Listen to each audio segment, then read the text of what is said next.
Hello friends, welcome to park coders. हम यहाँ पर T C S N Q T के प्रीवियस ईयर के कोडिंग क्वेश्चन सॉल्व करेंगे। हमने यहाँ पर इजी लेवल से स्टार्ट किया है। तो आज का सवाल देखते हैं। आज का सवाल है नंबर ऑफ व्हीकल्स। इस प्रॉब्लम को सर्च करने के लिए आप जा सकते हैं कोडिंग निंजास के प्रॉब्लम सेक्शन में। यहाँ पर आप कंपनी का फिल्टर डाल दीजिए, टाटा कंसल्टेंसी सर्विसेज, और आपको मिल जाएगा नंबर ऑफ व्हीकल्स। इस क्वेश्चन को मैंने पहले ही ओपन करके रखा है, तो हम चलते हैं।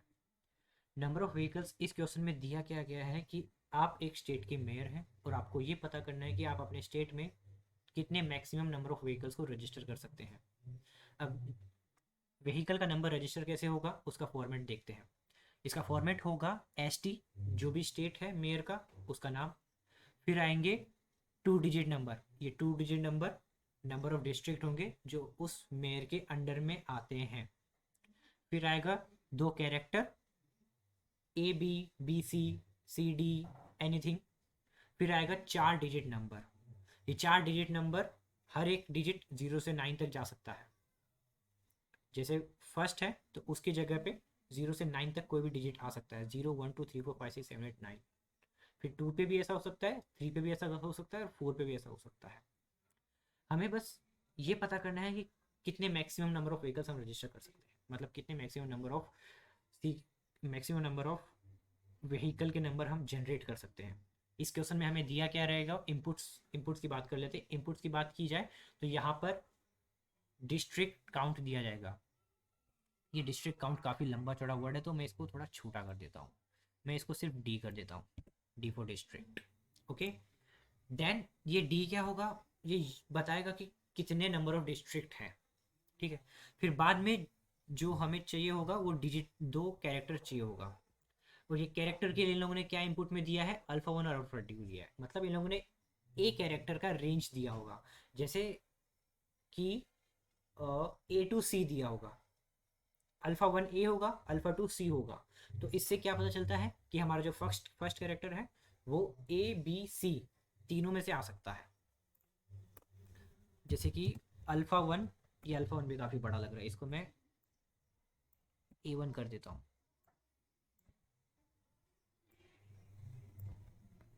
अब अपने मर्जी के हिसाब से कितना भी छोटा इनपुट में ले सकते हो, आपकी प्रायोरिटी है। ये डिग वन भी ज़्यादा बड़े लग रहे हैं, इनको भी छोटा कर देते हैं।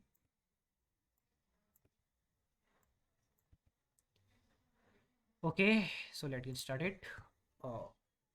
इन लोगों के इनपुट में होगा कैरेक्टर ए वन और ए टू। ए वन अगर हुआ, मान लेते हैं बी, और ए टू हुआ, मान लेते हैं ई।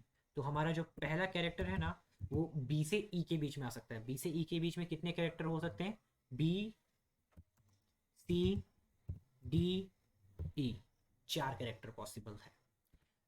और अगर ए थ्री हमारा दिया जाए एफ, और ए फोर हमारा दिया जाए जी, तो हमारा जो सेकंड कैरेक्टर होगा वो कितने कैरेक्टर्स पॉसिबल है, वो होगा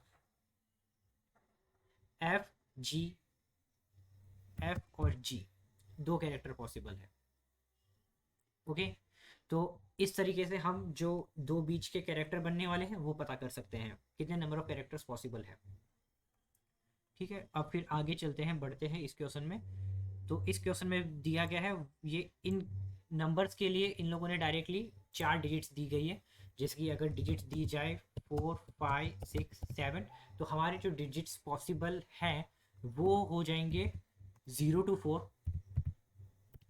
क्योंकि यहाँ पर नंबर 0 भी हो सकता है। फिर बाद में 5 दिया गया, मतलब 0 to 5 पॉसिबल है। 6 दिया गया, मतलब 0 to 6 पॉसिबल है। 7 दिया गया, मतलब 0 to 7 पॉसिबल है। 0 to 4 में कितने नंबर आते हैं, 0 to 4 में 5 नंबर आते हैं, 0 to 5 में 6, और 0 to 6 में 7, और 0 to 7 में 8 नंबर आते हैं।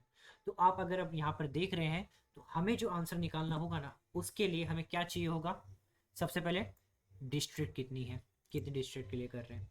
फिर ये जो कैरेक्टर है ए वन और ए टू, इन दोनों का डिफरेंस +1।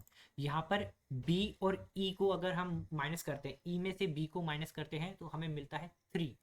बट यहाँ पर ई बी आर, बट यहाँ पर +1 करके आएगा, मतलब चार आएंगे डिजिट्स। ABCDE। इसको अगर और सिंपल तरीके से मैं अगर समझा सकूँ तो आपको इस तरीके से समझाता हूँ कि अगर A1 A हुआ और A2 C हुआ तो C माइनस A तो 2 होगा। ASCI नंबर के हिसाब से C माइनस A 2 होता है, बट हमें ABC 3 चाहिए, तो हम इसमें +1 कर देंगे। ओके, तो जो हमारे कैरेक्टर्स आएंगे उसमें हम जो भी रेंज होगा उसमें +1 कर देंगे, और जो हमारे डिजिट्स होंगे ना नंबर, वो जो भी नंबर आएगा, जैसे 4 हुआ तो उसको +1 करके 5 कर देंगे, 5 हुआ तो 6, 6 हुआ तो 7, मतलब जो भी डिजिट्स आएगा उसको +1 कर देंगे, और इन सब का मल्टीप्लिकेशन करेंगे जिससे हमारा आंसर आ सके। ये 11th में परम्यूटेशन कॉम्बिनेशन में पढ़ाया जाता है। जो मैथ्स वाले स्टूडेंट है वो इस बात को समझ जाएंगे, और जो कॉमर्स वाले स्टूडेंट है उनके लिए मैं एक एग्जांपल बताता हूँ यहाँ पर। इन लोगों ने एग्जांपल भी दिया हुआ है। जैसे ये समझ लेते हैं कि ये एक नंबर है, ठीक है, तो मान लेते हैं ST, स्टेट तो फिक्स रहेगा, आपका स्टेट चेंज नहीं होने वाला। फिर नंबर ऑफ डिस्ट्रिक्ट 4 दिया गया है, तो 1 2 3 4 4 डिस्ट्रिक्ट पॉसिबल है, 4, ठीक है। उसके साथ में ही A टू C दिया गया है, इसका मतलब A से C में 3 कैरेक्टर्स पॉसिबल हैं, A B और C। फिर B टू D दिया गया, B D माइनस B 2 होता है, बट यहाँ पर 3 कैरेक्टर पॉसिबल है, B C D, तो 3 आ गया। फिर हमारे जो नंबर्स पॉसिबल हैं वो आ जाएंगे, 5 नंबर दिया गया तो 6 नंबर्स, 6 नंबर्स आ सकते हैं वहाँ पर, जैसे कि 0 1 2 3 4 5, ये 6 नंबर हो जाते हैं, तो 6 नंबर पॉसिबल है वहाँ पर, ठीक है। फिर 4 दिया गया है तो 0 टू 4 मतलब 5 नंबर पॉसिबल है, जो भी डिजिट दिया होगा +1 करके पॉसिबल है।